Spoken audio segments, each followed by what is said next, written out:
परमेश्वर के दैनिक वचन।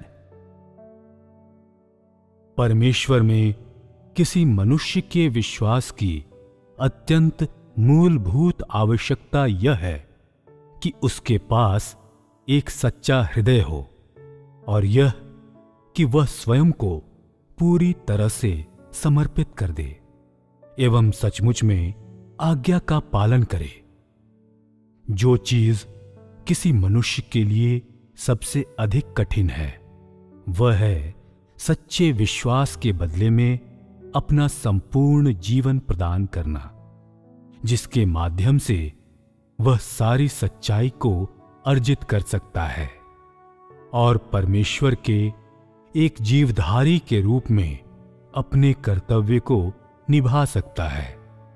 यह वह है जिसे उन लोगों के द्वारा अर्जित नहीं किया जा सकता है जो असफल हो गए हैं, और उनके द्वारा इसे अर्जित करना और भी ज्यादा कठिन है जो मसीह को नहीं पा सकते हैं, क्योंकि मनुष्य परमेश्वर के प्रति स्वयं को पूरी रीति से समर्पित करने में अच्छा नहीं है, क्योंकि मनुष्य सृष्टिकर्ता के प्रति अपने कर्तव्य को निभाने के लिए तैयार नहीं है, क्योंकि मनुष्य ने सत्य को देखा तो है किंतु उसे टालता है और अपने स्वयं के पथ पर चलता है, क्योंकि मनुष्य हमेशा उन लोगों के पथ का अनुसरण करके कोशिश करता है जो असफल हो चुके हैं, क्योंकि मनुष्य हमेशा स्वर्ग की अवहेलना करता है। इस प्रकार मनुष्य हमेशा असफल हो जाता है। उसे हमेशा शैतान के छल द्वारा ठग लिया जाता है और स्वयं के जाल में फंस जाता है, क्योंकि मनुष्य मसीह को नहीं जानता है, क्योंकि मनुष्य सत्य को समझने एवं अनुभव करने में निपुण नहीं है, क्योंकि मनुष्य पौलुस का परम आराधक है और स्वर्ग का अत्यंत लोभी है, क्योंकि मनुष्य हमेशा मांग कर रहा है कि मसीह उसकी आज्ञा माने और परमेश्वर के विषय में आदेश दे रहा है। इस प्रकार ऐसे बड़े शख्स और ऐसे लोग जिन्होंने संसार के उतार चढ़ाव का अनुभव किया है, वे अभी भी नश्वर हैं और परमेश्वर की ताड़ना के मध्य अब भी मरते हैं। ऐसे लोगों के विषय में मैं केवल इतना कह सकता हूं कि वे एक दुखद मौत मरते हैं, और यह कि उनका परिणाम उनकी मृत्यु आकलन किए बगैर नहीं होता है। क्या उनकी असफलता स्वर्ग की व्यवस्था के लिए कहीं अधिक असहनीय नहीं होती है? सत्य मानव संसार से आता है, फिर भी वह सत्य जो मनुष्य के मध्य है उसे मसीह के द्वारा पहुंचाया गया है। इसका उद्गम मसीह से होता है, अर्थात स्वयं परमेश्वर से, और इसे मनुष्य के द्वारा अर्जित नहीं किया जा सकता है।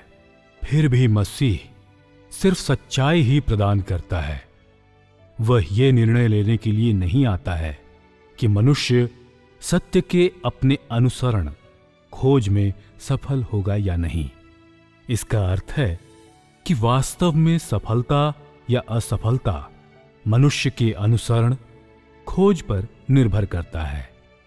उस सत्य में मनुष्य की सफलता या असफलता का मसीह के साथ कभी कोई वास्ता नहीं होता है, बल्कि इसके बजाय इसका निर्धारण उसके अनुसरण के द्वारा होता है।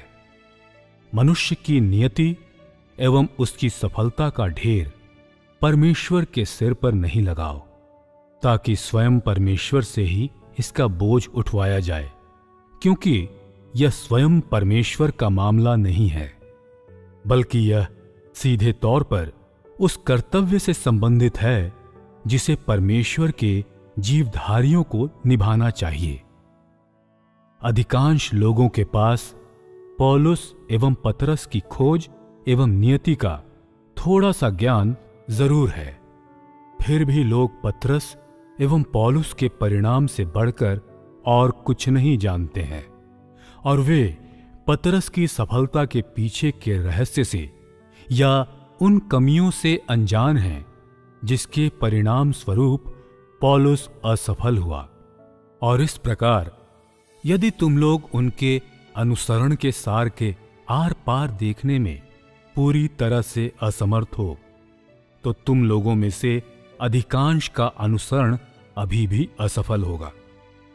और यदि तुम लोगों में से कुछ ही लोग सफल होंगे, तो वे अब भी पतरस के बराबर नहीं होंगे। यदि तेरे अनुसरण का पथ सही पथ है, तो तेरे पास सफलता की आशा है।